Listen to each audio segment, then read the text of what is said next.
60% ከአምናው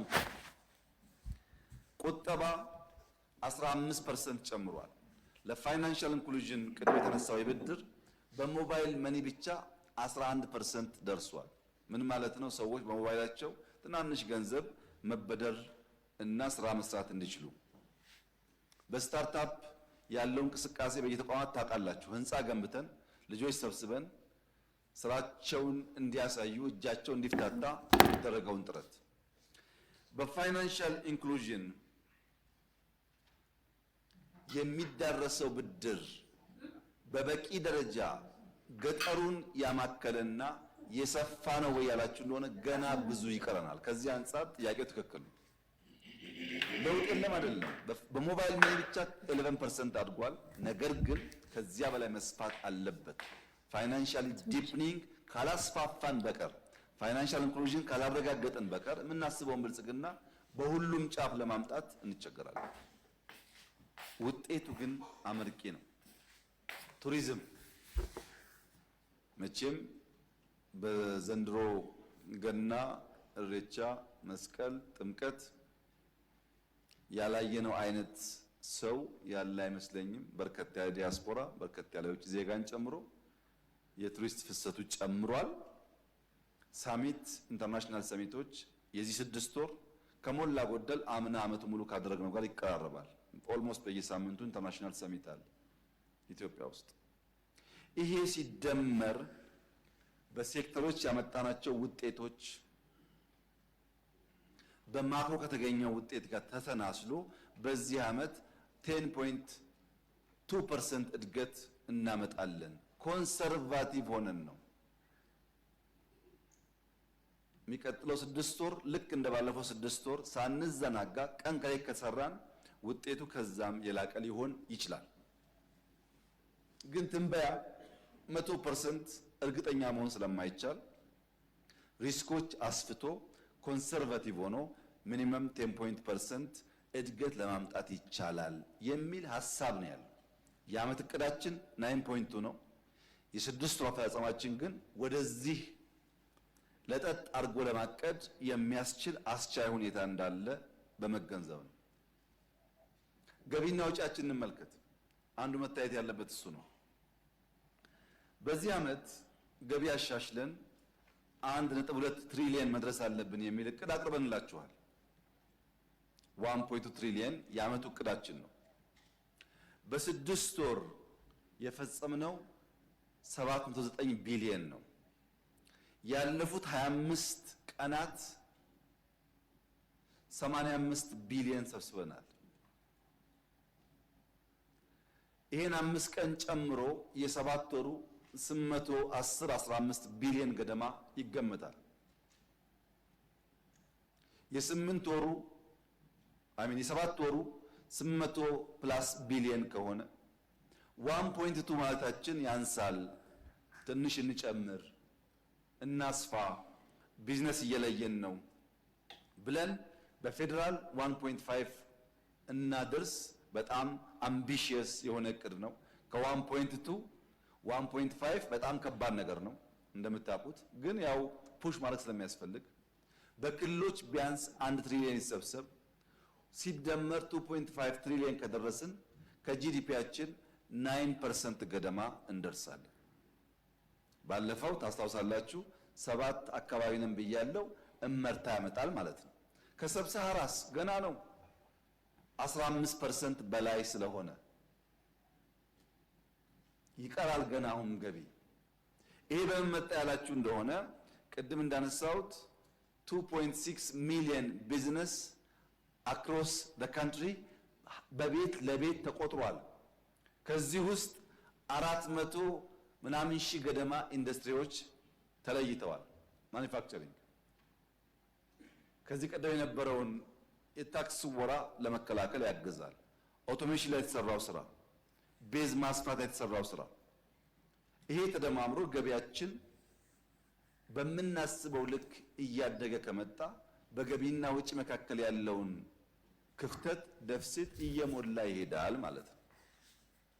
ገቢያችን ከእቅዳችን በላይ ከሆነ በእያንዳንዱ ሴክተር ያለው ውጤት ከእቅዳችን በላይ ከሆነ ያ ደግሞ የመጣው በወጪ ብዛት ነው እንዳይባል ወጪ ላለፉት 6 ወራት አቅደን የነበረው 801 ቢሊዮን ብር ነው እቅዳችን። ያወጣነው 48.5% ገደማ ነው። 100% አላወጣንም። ገቢ ግን ካቀድነው የላቀ አስገብተናል። በወጪ ኃይል አይደለም ያ ገቢ የመጣው ማለት ነው። ወጪ ላይ አሁን ተጨማሪ ስራ የሚያስፈልገን ቢሆንም ዴፊሲት እንዴት ሞላን ነው ሌላው ጥያቄ። ናሽናል ባንክ ቅድም ባልኩት መሰረት ኢንዲፔንደንት ሆኖ በፋይናንስ ሕግ መመራት ይጀምር ብለን አምና ከናሽናል ባንክ ይማራል ድፍን አፍሪካ። ክቡራትና ክቡራን 7 ቀን ቀንና ማታ በየጥሻ ውስጥ የምንዞረው ፕሮጀክት ተጀምሮ ሳያልቅ እንዳይቆም ነው።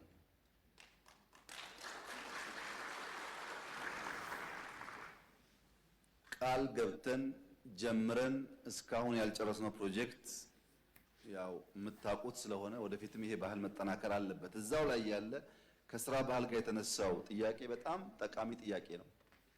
ነገር ግን መሻሻሎች አሉ። በተለይ ሴቶች ላይ። ሁለተኛ በሺፍት መስራት። አዲስ አበባ ውስጥ እኮ በ3 ሺፍት የሚሰራ ፕሮጀክት በጣም ብዙ ነው። ለ6 ሰዓት ወጡ እና ተመልከቱ። ክሬን ታያላችሁ፣ ላይት ታያላችሁ፣ የትራክ እንቅስቃሴ ታያላችሁ። ገጠር አካባቢ ስትሄዱ እኔ በቅርቡ ጅማ ሲሄድ አንዱ የገረመኝ ነገር የጅማን የኮሪደር ስራ የላንድስኬፕ ስራ 80-90% የሚሰሩ ሴቶች ናቸው። ይሰራሉ፣ ቤተሰብ ያግዛሉ። ወንዶች ብርቶች ናቸው፣ ይቅማሉ፣ ከተሰራ ይሻማሉ። ይሄ የቃሙ ከሚሰሩ ሴቶች መሻማት መቀነስ አለበት። ግን የስራ ባህል በተወሰነ ደረጃ ለውጥ እየታየ እንደሆነ ያመላክታል። እናጠናክረው ይሄንን ጉዳይ ቀን ከየት እንስራ የሚለውን በደንብ የምንስማማበት ጉዳይ ይሆናል። ከዕዳ ጫና ውጭ ኤክስፖርት እንመልከት። ለዚህ ምክር ቤት በዚህ ዓመት ኤክስፖርት እናደርጋለን ብለን አቅደን በእቅድ ያቀረብንላችሁ $4.2 ቢሊዮን ከጉድስ ኤክስፖርት እናደርጋለን ነበር። እኛ ወግ ደርሶን ኤክስፖርት እንኳ ከእቅዳችን በላይ $5.1 ቢሊዮን በ6 ወር ማስገባት መቻላችን ይሄ የማያስደንቀው ኢትዮጵያዊ ስለ ኢኮኖሚ የሚያወራ ሰው ዝም ቢል ይሻለዋል። ዝም ቢል ይሻለዋል። ምክንያቱም ካቀድነው 120% ነው ያሳካነው። ኤክስፖርት ኦፍ ጉድስ ምን ማለት መሰላችሁ? አምናን ካልጨመራችሁ፣ አምና ስላደገ አምናን ካልጨመራችሁ ከአምና በፊት በነበሩ ዓመታት የዚህ 6 ወር የኤክስፖርት ገቢ $5.1 ቢሊዮን ኢትዮጵያ አስገብታ አይደለም አቅዳ አታውቅም። በአመት 5 ቢሊዮን አቅዳ አታውቅም። በ6 ወር ነው ያስገባ ነው። ይሄ ተሳክቶ ደብል አድርገን በሚቀጥለው 6 ወር ተደግሞ 10 እና ከዛ በላይ ቢሊዮን ብናስገባ ምን ማለት ነው? በታሪክ የመጀመሪያው ብቻ ሳይሆን ከአንድ ዓመት በፊት ከነበረው የ3 ዓመታት ኤክስፖርት በአንድ ዓመት ማለት ነው 3 ታይምስ ቢገር ማለት ነው። ይህንን ቁጥር ማየት የሚቸገር ሰው መኖር የለበትም። ሰርቪስ $4.5 ቢሊዮን በ6 ወር ኤክስፖርት አድርገናል። 17% አድጓል። ሐዋላ $4.6 ቢሊዮን ገብቷል። 39% እድገት አለው። የውጭ ቀጥተኛ ኢንቨስትመንት ባለፉት 6 ወራት $2.3 ቢሊዮን ገደማ መጥቷል። ይሄም 20.6% እድገት አለው። ከሌሎች እርዳታ፣ ጤነኛ ብድሮች የመሳሰሉት $2 ቢሊዮን በላይ ባለፉት 6 ወራት ገብቷል። ደምሩት። ይሄን ለኢምፖርት ያወጣነው ወጪ ባለፈው 6 ወር $11.3 ቢሊዮን ነው።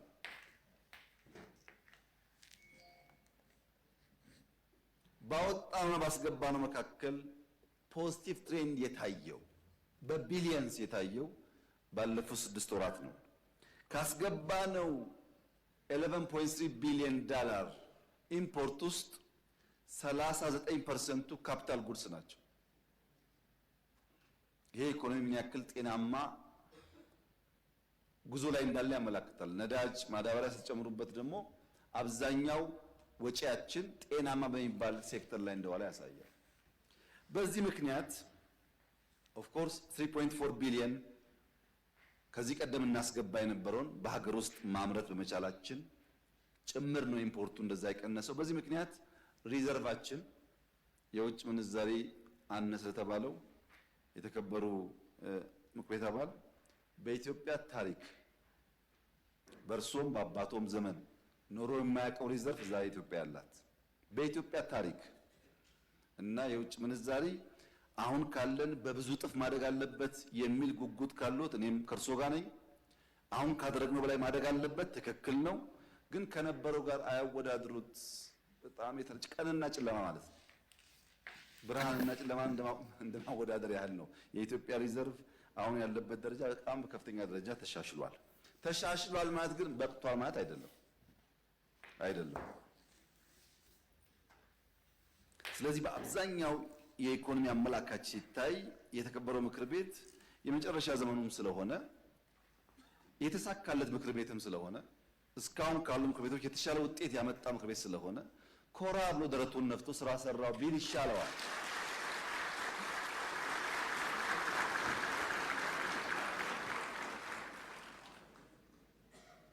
እኔ እናንተን ቁጥጥርና ድጋፍ የማየው በዛ መልክ ነው። የተሻለ ስራ ሰርታችኋል ብዬ ነው የማስበው። ውጤቱ የሚያሳየው እሱ ነው። ይሄን ደግሞ ያመጣው ነው እኛ ብቻ ሳይሆን በጋራ ስለሆነ ማለት ነው። ግሽበት በሚመለከት በጣም ጥሩ ኮንሰርን ከብዙ የምክር ቤት አባላት ተነስቷል። የኑሮ ውድነትን በሚመለከት፣ የዋጋ ግሽበት በሚመለከት አሁን እዚህ ጋር በቁጥር እና በፋክት እንወያያለን። ችግሩን ዲና አናደርግም። ችግሩን አፕሪሼት እናደርጋለን። ለመፍታት ማክሲመም ጥረት እናደርጋለን። የተገኘ ውጤት ግን በዜሮ አናባዛም። አንደኛ መስፋት አለበት። ሲሚንቶ ከሰፋ ለግንባታ ስለሚያግዘን አልሙኒየም አንከር ኢንቨስተርስ እያመጣን ያለ ነው። በርካታ አልሙኒየም እየገባ ስለሆነ ኦልሞስት ስምምነት ላይ ደርሰናል። ያ ከተሳካ ትልቅ ምርታ ነው። ግራናይት፣ ማርብል ሰፋፊ ስራ የተሰራ ነው። በተለይ ሴራሚክ በሚቀጥለው ዓመት ኦልሞስት 100% ኢትዮጵያ አታስገባም። እስካሁን ቤት እንገነባው ድንጋይ ሸክመን አመጣን። አሁን ግን በጣም ትላልቅ ፋብሪካዎች እየተገነቡ ነው። በዚህ ዓመት ያልቃሉ። በሚቀጥለው ዓመት ከሞላ ጎደል የተለየ ፍላጎት ከሌለ በቀር ቤዚክ ለሚባል ቤት ግንባታ ሴራሚክ አናስገባም። እነዚህ ኢንፑቶች በጣም ወሳኝ ናቸው። መስታወት ማክሲመም 1 ዓመት ሊፈጅብን ይችላል። መስታወት፣ ሴራሚክ፣ ግራናይት፣ ማርብል፣ አልሙኒየም፣ ሲሚንቶ፣ ቀስ ብሎ ደግሞ ብረት፣ እነዚህን ካሟላን አሁን የተፈጠረ ያለው እጅ የፈታ ወጣት ተደምሮ ብዙ ቁጥር ያለው ቤት መገንባት ይቻላል። ግን ይሄ ብቻ አይደለም። የቤት መስሪያ ፋብሪካ እያመጣን ነው። ምን ማለት ነው? እዚህ አዋሬ ላይ ሁላችሁም እንደምታስታውሱት በ3 ወር G+10 እና ከዚያ በላይ አሳክተን አሳይተናል መስራት እንደሚቻል ቀን ከሌት።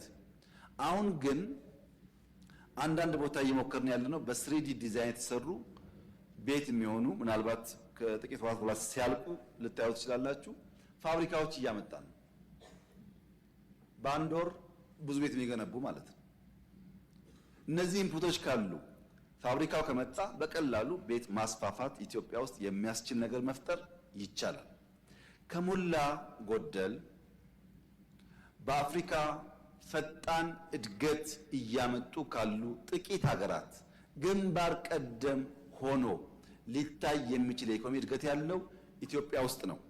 እንደ ከዚህ ቀደሙ የ10% ጂዲፒ ግሮዝ ሳይሆን በየመንደር በየሰፈራችሁ የሚታይ ማለት ነው።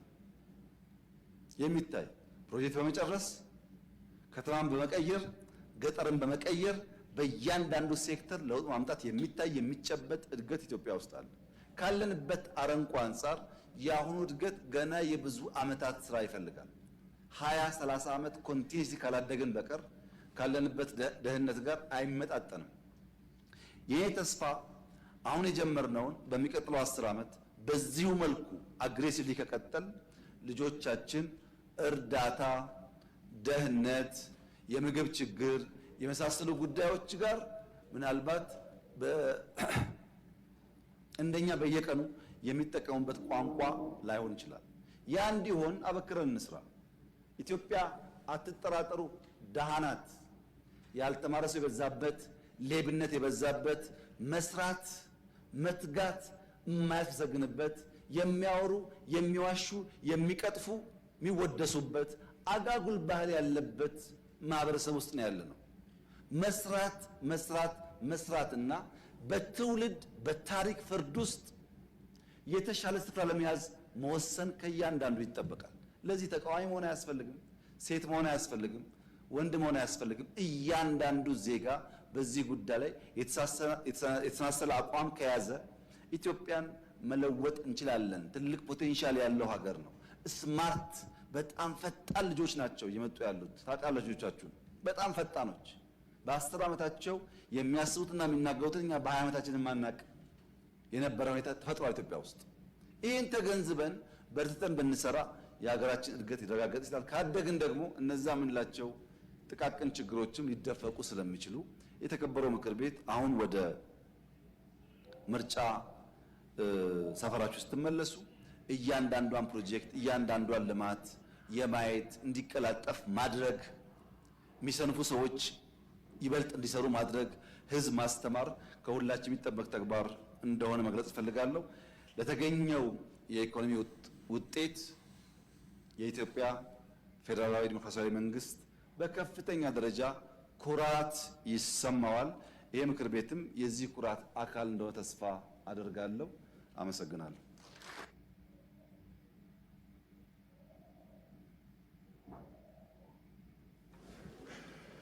ሀያ ደቂቃ የጤና እረፍት አድርገን እንመለሳለን።